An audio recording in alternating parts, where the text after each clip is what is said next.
Well, a disappointing result on Saturday which saw the Pies go down by 27 points against the Crows. Welcome to Mondays with Maxy. I'm your host Michael Christian, and joining me is premiership skipper Nick Maxwell.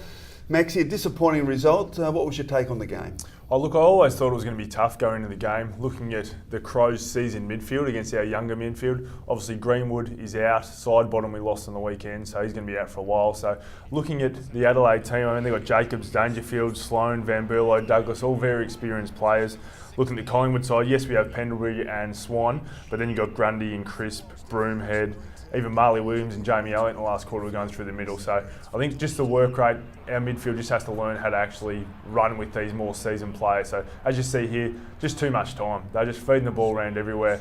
Rory Sloan had a day out, had over 30 touches, and you just see that they're just too easy going forward, and our midfield has to learn to actually man up. This one here, mate, it's a coast-to-coast goal, and if you look at coast-to-coast goals, the AFL average is probably 23% from one end to the other.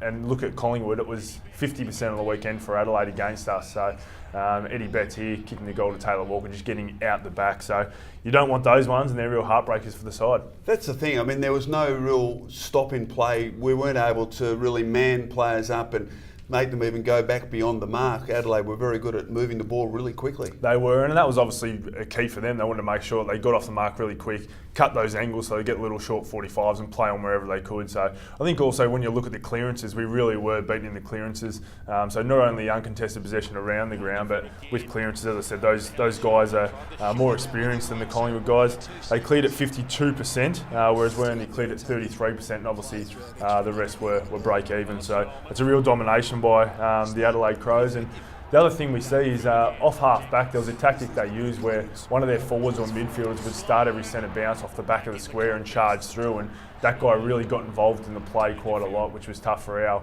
half forwards. You see here a handball at the back to Rory Sloan coming off the back of the square. Well, I think evidenced by what we're watching here, they weren't just clearances, they were really effective clearances. They were able to really get into space. There was no pressure on the first possession out of the clearance either, which really hurt us. Yeah, and it wasn't anything to do with effort. I thought the effort was really good. I thought Brodie Grundy battled really well, considering he's up against arguably the best ruckman in the league. I really rate Sam Jacobs, so I thought Brodie tried his heart out and just around the midfield. They're just too experienced. So I think it was a great lesson. I think in review today, the young midfield for Collingwood is going to learn a lot. Well, each week you're going to be giving your best player. Who was the best, do you think, on Saturday? Gave it to Adam Oxley. There was a couple of guys. Scotty Pendlebury was very good and led well, but I thought Oxley, only his fourth game of AFL football, didn't use the ball as well as he usually does. He's a guy with elite skills, reads the play really well, but to have 33 touches, he actually had 597 metres gained, which is a really important stat for a player like him off half-back. So thought he was very good, and as I said, only in his fourth game, he played really well, and even entrusted with the kick-ins, which is important to see that the coaching staff believe in his skills. He's one of a number of young players. We talked about Jackson Ramsey last week, but these guys are the future, aren't they? Yeah, absolutely, and he's going to get better and better, and I think that he got a lot of confidence from the game, but also showed he could play a couple of different roles. He played on a wing, he also a lockdown at half-back, but then at times he was a loose man at half-back, so read the ball really well, and with Tommy Langdon, I think the two of those guys are going to be keys for us at half-back, seeing us up for the next 10 years. Well, Collingwood TV caught up with Adam Oxley in the rooms after the loss. Yeah, it's definitely really disappointing. Sort of didn't really come out of the blocks the way we wanted to. They were sort of a lot more intense and really a lot more competitive than we were. First to the ball, clean hands. We spoke about the contest last week. They played really well against North, and we sort of came up against Brisbane, had a really good win. But yeah, at the end of the day, I think they were just first to it and nutted us in the middle throughout the game.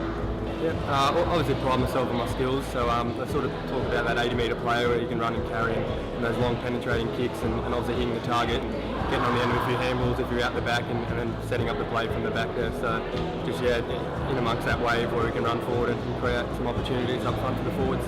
Working with Robert Harvey now, and he's really good. He sort of keeps me really light-headed and throughout the week just stick to what I know and we've got a trademark that we really work on and try to tick that off on a weekly basis and just really go from there. So just put that one behind me and get ready for St Kilda next week now. Yeah, one of the stars for the Magpies, Adam Oxley. Well, with an injury to Ben Sinclair and a few Magpies underperforming, the match committee will be making their decisions based on the success of the VFL side. and they played on Saturday. They beat North Ballarat by 26 points at Vic Park, and a number of players shone out, Maxy. Yeah, Ben Reid came back in for his first game for a while, so it was great to see him get through unscathed. Sammy Dwyer, you see there kicking the ball into the forward line. He actually was best on ground till half time, then had to leave to go to Etihad Stadium as the carryover player, just in case someone got hurt in the warm-up in the seniors. So he was very good. Darcy Moore starred. You can see him there in defence. Great to see him crashing packs, but he's got a big future for us here.